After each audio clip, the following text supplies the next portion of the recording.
Shalom Havrim, James Trim here. 2 videos back, we did a teaching video on the phrase works of the law, which is a term Paul uses. And he's actually, when Paul uses that term, he's actually using a technical theological term of his opponents. So this brings us to today's study, which is a important follow-up to that one, really. And in this study, we want to talk about a similar phrase that Paul uses that's also a technical term in reference to his opponent's theology, under the law.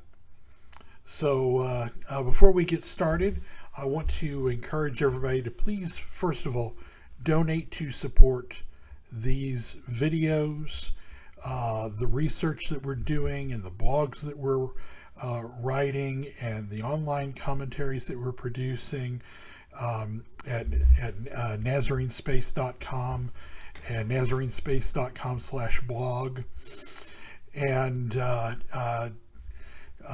please donate to support these videos. You are the ones that make these videos possible, and without you, these videos would not be possible. So please donate to support this work. You can do that by clicking on the donate link in the video description. Funds are very low right now. You can also donate by sending donations to by PayPal to donations@wnae.org. As I said, the coffers are very low right now, we definitely need to replenish them. Rent will be due in 2 weeks, and right now we only have about $50 total, and other bills will be hitting between now and then. So please donate. Okay, we also want to encourage you to like these videos, to subscribe to this channel, to click that little bell where you'll get notifications when new videos go up. Participate in the comments section. Let us know what you think about the video, and participate in the dialogues in the comments section.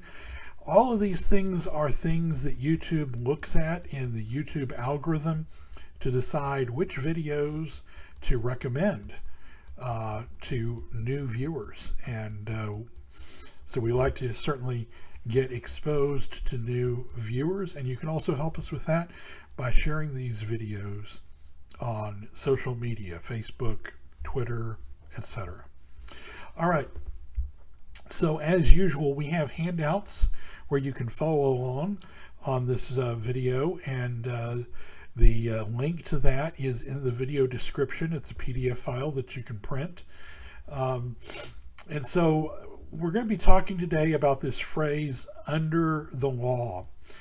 And as with the phrase works of the law, which we recently covered, when Paul uses this phrase under the law, he doesn't directly refer, at least, to the sum total of the words. It's a special term that he uses.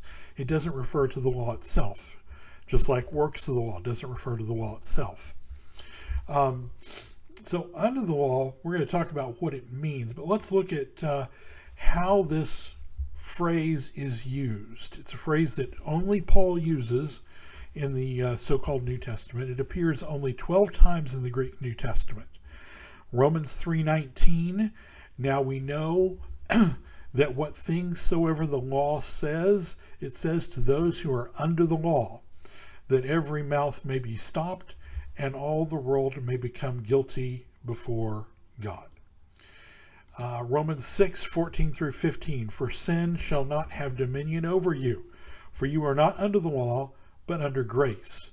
What then? Shall we sin because we are not under the law, but under grace? God forbid, or may it never be. By the way, this verse right here, a pair of verses actually, Romans chapter 6, verses 14-15, is key to understanding what the phrase under the law means. It's a key. And What's important here is you'll notice that under the law and under grace are diametrically opposed here. You cannot be under both. You cannot be under the law and under grace. Now here's the important thing. We've always been under grace. We've never been, quote, under the law. This is the important thing then, that the phrase under the law does not refer to an obsolete, like works of the law. It doesn't refer to an obsolete Old Testament system. It refers to a false theology of salvation that was never true, a false method of salvation, a false theology that was never true. We've never earned salvation. Okay. 1 Corinthians chapter 9, verses 20 through 21. And unto the Jews I became as a Jew, that I might gain the Jews. To them that are under the law, as under the law, that I might gain them that are under the law.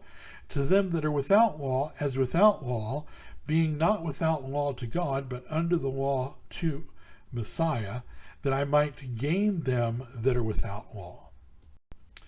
Galatians 3:23. But before faith came, we were kept under the law, shut up to the faith which should afterwards be revealed. We're going to do a more in-depth teaching on this in the future, on the question is the law only a tutor? Okay? But here it says, but before faith came. It doesn't mean before faith came to an individual, we were kept under the law. But it doesn't mean before faith came to the world, we were kept under the law. In other words, it doesn't mean that the law is some kind of obsolete Old Testament system, or that under the law is an obsolete Old Testament system that existed before faith came. It's actually talking about each individual before faith comes to him. Okay, Galatians chapter 4, verses 4 through 5. But when the fullness of the time was come, God sent forth his Son, made of a woman, made under the law, to redeem them that are under the law, that we might receive the adoption of sons. Now this one is actually sort of an irony. In this part of Galatians, Paul is saying that those of you that want to be under the law, that subscribe to this under the law teaching, let me tell you about the one guy that actually was under the law, i.e. the Messiah. In other words, he actually did earn salvation for all of us. Okay, Galatians 4:21. Tell me, you that desire to be under the law, do you not hear the law? By the way, we're going to do a teaching on in the future that will expound on this particular verse. Here we're going to cover just the idea that the under the law teaching was a false theology of Paul's opponents, and it wasn't the law itself, wasn't the Torah itself. But we're going to do a teaching on is there profit in circumcision, and that will actually delve real deep into the context of Galatians 4:21. That'll be a separate video in the future. And then Galatians 5:18, but if you be led by the Spirit, you are not under the law. Okay. To this, let's look at the Greek versus the Aramaic. For most of you know, I advocate that the New Testament was originally written in Hebrew and Aramaic, that Paul's letters, with the exception of Hebrews, which was written in Hebrew, were written in Aramaic. And maybe in Hebrew, but probably Aramaic. And it's important to note that this phrase under the law is used in the Greek New Testament in several places where it does not appear in the original Aramaic text. So Romans 3:19 in the Aramaic says, but we know that what the Torah says, it says to those who are in the Torah, that every mouth might be shut and the entire world might be found guilty before Elohim. 1 Corinthians 9:21, and to those who are without the Torah, I was like those without the Torah. Although I am not to Elohim without the Torah, I am in the Torah of the Messiah, that I might gain even those who are without the Torah. And Galatians 3:23, but until trust or faith comes, the Torah is guarding us while we shut up to faith, which is ready to be revealed.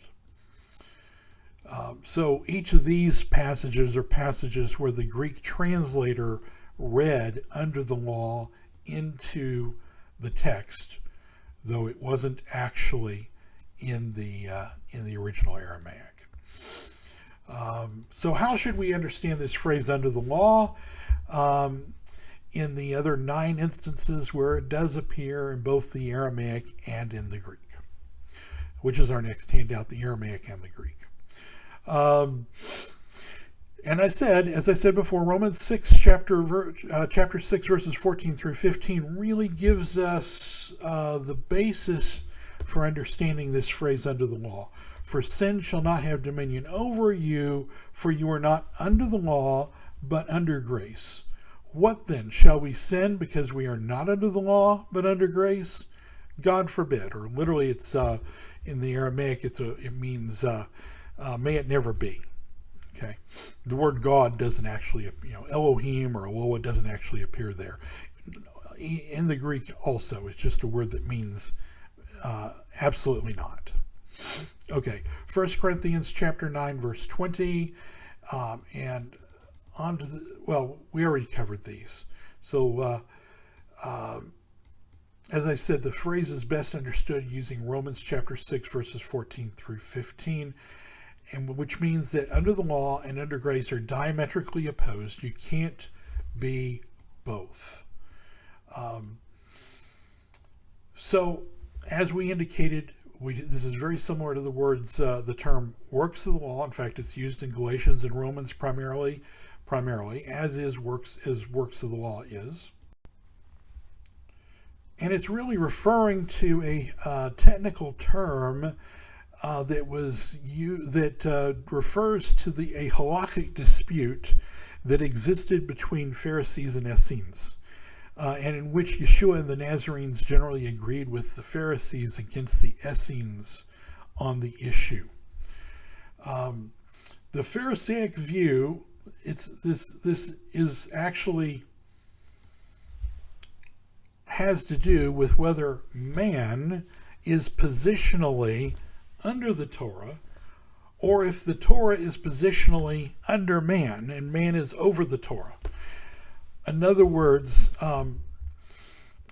what is the priority of importance to Elohim? Is he more concerned about Torah, or is he more concerned about man? Is he more concerned about you or the Torah? And we'll understand what that really means here as we go forward. So the Pharisaic view is revealed in the Talmud, in the Babylonian Talmud, Tractate Yoma 85b, and this is in our handout if you want to follow along. Rabbi Jonathan ben Yosef said, "For if it is," talking about the Torah, "for it is holy unto you." Exodus chapter 30, verse 22, and 31, verse 14. I.e., the Sabbath specifically. It's talking about the Sabbath here, although the similar language is used in other passages of the Torah in reference to, I believe, the Torah related to the Jubilee year. But the point is that these are elements of Torah. The Sabbath is committed into your hands, not you into its hands. Why? Because the Torah says that the Sabbath is holy to us. Now, if you understand Hebrew, in Hebrew, if you want to indicate the possession of something, you don't put an apostrophe S like we do in English. You say, you use the lamed preposition, and so you say to him or to them or to her, etc. So if I was to say this book is his book, I would say this book, and then I would use the preposition lamed el as a prefix, and then a suffix meaning his or her or she or he, basically, or you or them or they or whatever, to say that the book belongs to, or I could say similarly that, put a proper name on it, the book belongs to, but I would usually say to him. Okay. So here, this is the grammar in the Hebrew that is used in Exodus chapter 30, verse 22, and chapter 31, verse 14, and in another passage I don't have here in my notes in reference to the Jubilee year.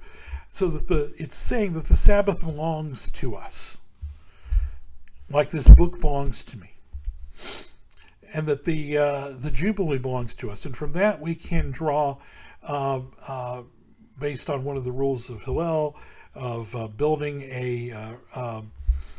basically building a rule from two or more instances, that the Torah belongs to us. Okay, it is our Torah. This runs parallel to something Yeshua says in Mark chapter 2, verse 27. He said to them, the Sabbath was made for a son of man, and not a son of man for the Sabbath. The son of man is a Hebrew idiom meaning a human being. So the halakhic argument here, and it is in my notes here actually, in Exodus 30 verse 22 and 31 verse 14, and in reference to the Jubilee year in Leviticus 25:12, we have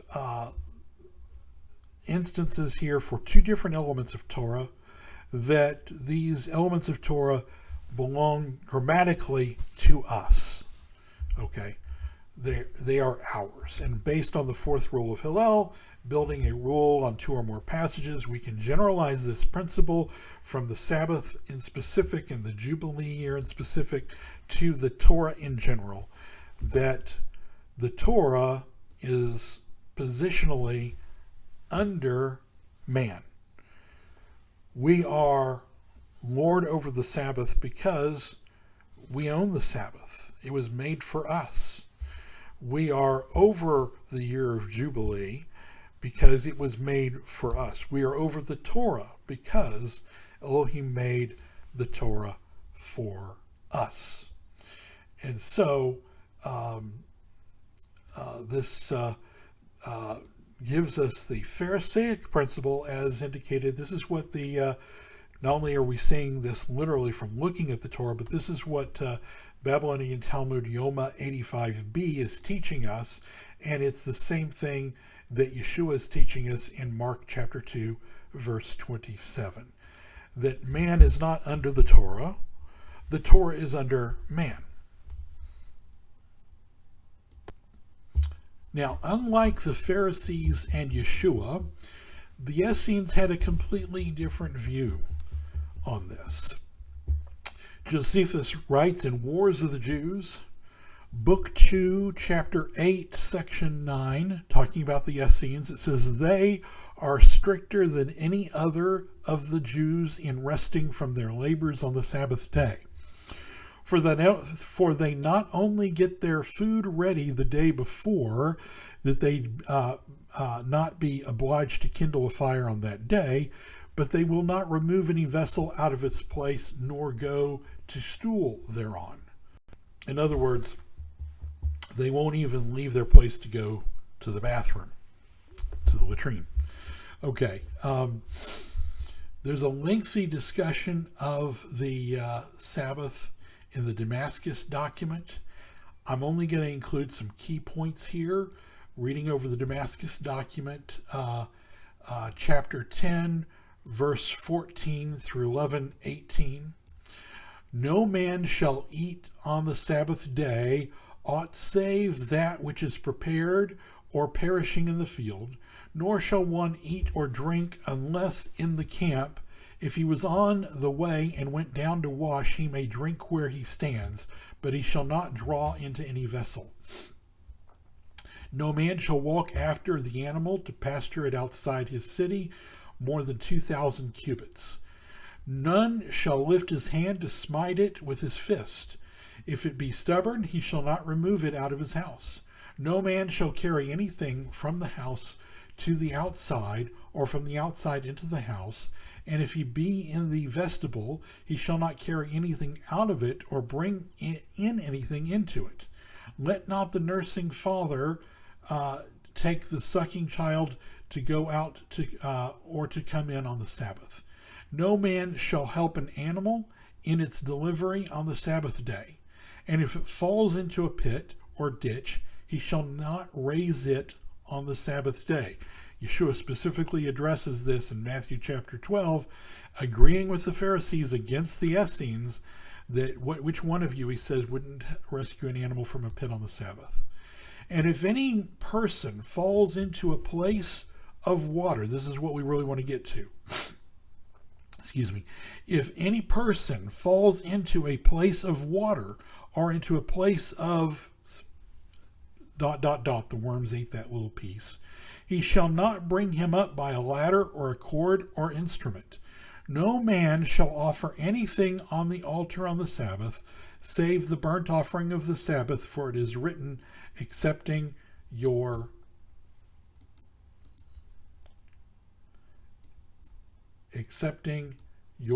Sabbaths. Again, that's the Damascus document, column 10, line 14 through column 11, line 18. So here it is clear that the Essenes held the opposite view, that the man was less important than the Sabbath, and that the Torah is not under man, but that man is under the Torah.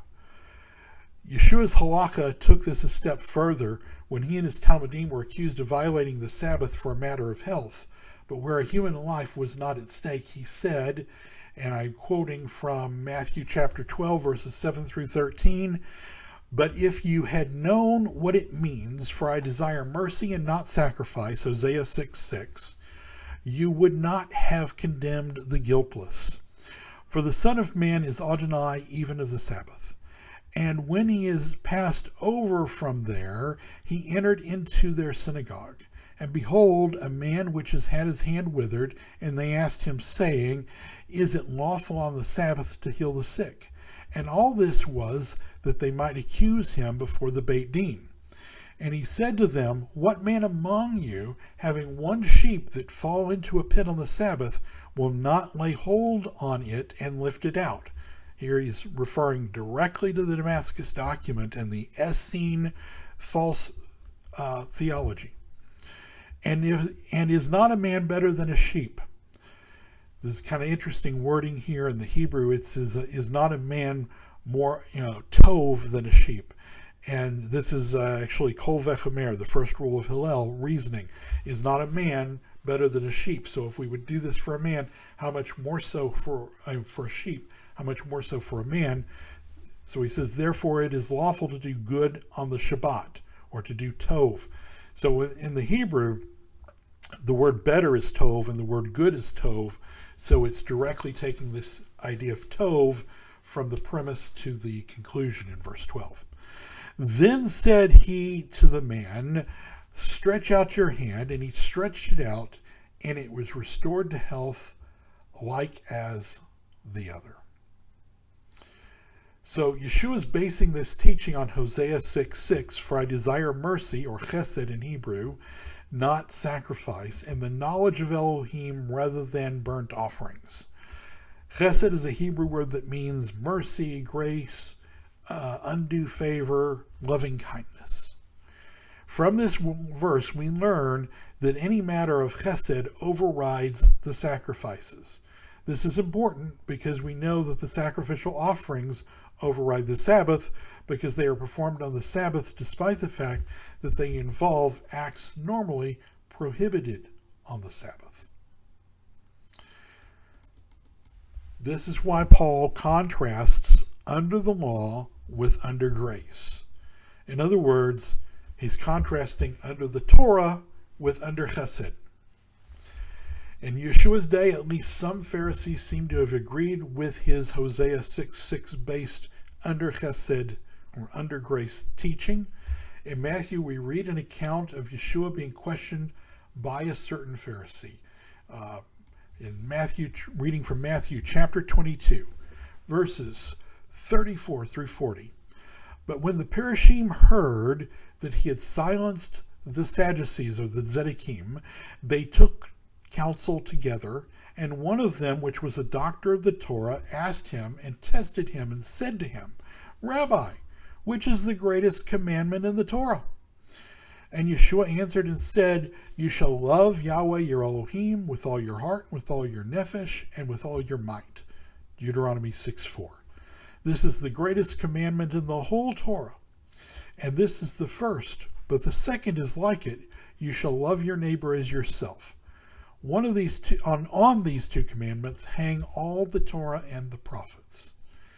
Now, if we look at Mark's account of this same event, we see that the Pharisee doctor of the Torah responds to Yeshua in agreement. And he says, in Mark chapter 12, verses 32 through 34, the scribe said to him, Good, Rabbi, you have spoken in truth, because he is one, and there are no others apart from him. And that a man should love him with all his heart, and with all his entire mind, and with all the nephesh, and with all his might, and that he should love his neighbor as himself. Greater is this than all the offerings and the sacrifices. So here, the Pharisee doctor of the Torah is agreeing with Yeshua, conflating Leviticus 19:18, love your neighbor as yourself, with Hosea 6:6, equating love your neighbor as yourself with chesed in Hosea 6:6, implying that certain Pharisees in the Second Temple era held the same under chesed or under grace Hosea 6:6 based halakha that Yeshua was teaching, and which was radically opposed, was generally very close to agreement with what we see in the Talmud, but radically opposed to the Essene halakha we see in the Dead Sea Scrolls. So when Yeshua champions when Paul champions the under grace teaching, he's championing the Hosea 6:6 based principle that Yeshua was teaching. And when he opposes the under the law teaching, he is championing the Pharisaic position that the Torah is under man and committed to man for man's benefit, and that man is not under the Torah, that man wasn't created for the benefit of the Torah, such that if any person falls into a place of water or into a place of whatever, he shall not bring him out by ladder or a cord or instrument, as taught by the Essenes. So, to summarize, the Essenes taught that man was under the law. The law was more important than man. That man existed, if anything, for the benefit of the Torah didn't exist for the benefit of man. That man was positionally under the Torah, and that if a man was to fall into a cistern of water, that it was better to let him drown than it was to use a tool to rescue him on the Sabbath, because the Sabbath was more important than the man. That this was the under the Torah or under the law teaching. And by contrast, the ancient Nazarenes, the followers of Yeshua, such as Paul, held to and also, by the way, the Pharisees, though we'll just keep it simple. The Pharisees and the Talmud teach the same thing, that the Torah exists for the benefit of man, and that the teaching was not identical.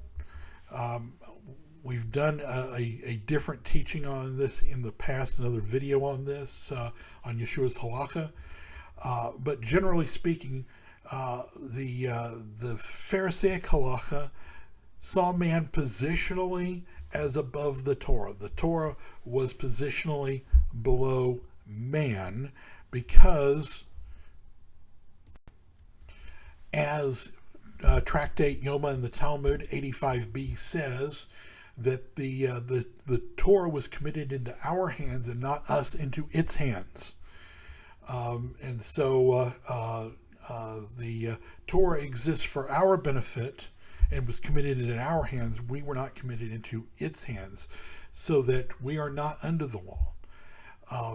So I think what I would say is that the Pharisees agreed with that, were against the Essene teaching that man was positionally under the law, because they said that the Sabbath was committed to our hands, not vice versa. Yeshua took it up a notch by actually teaching this under chesed teaching based on Hosea 6:6, that we are under chesed.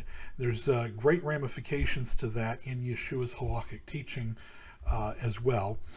And this is why in Mark 2:7, Yeshua says the Sabbath was made for man, not man for the Sabbath.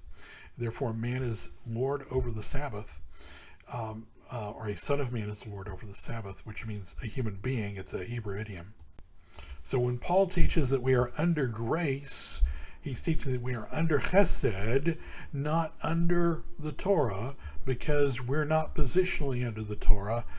The Torah is not more important than we are. It exists for our benefit. It's not an anti-Torah teaching at all, and it is not describing the Torah as a false theology, as a obsolete Old Testament system. It is describing a false theology that was never true. It was never true that man was positionally under the Torah. It was never true that man was committed to the hands of the Torah. It was always true that we were always under chesed, that we were always under grace, that we were never under the law, and that the Torah always existed for our benefit. So hopefully this will help you in the future understand the many verses in which Paul uses this phrase under the law, to understand that Paul is not saying anything negative about the Torah at all. He is opposing a Essene Qumran teaching that man is positionally under the law, in support of a teaching that says man is actually under chesed, under grace, and that that the Torah, man was not committed, like the Pharisees taught, that man was not committed to the Torah, but the Torah was committed to man. All right, I want to remind everybody to please donate. This is a very unique ministry. This work is very unique. This teaching is very unique, and unlike, I think, what you get in a lot of other places. And we would like you to please donate to support the continued work, so we can keep these teachings coming out on YouTube, in the blogs on the internet, on Nazarene Space/blog, etc. NazareneSpace.com/blog. All right, so please donate. You can click on the donate link in the video description, or send donations by PayPal to donations@wnae.org. Like this video, subscribe to this video, click on the little bell so you'll get notifications. Let us know what you think of this video in the comments, and participate in the comments discussions. And please recommend these videos to your friends. Share them on your social media accounts, Facebook, Twitter, etc., etc. Until next time, shalom, everybody.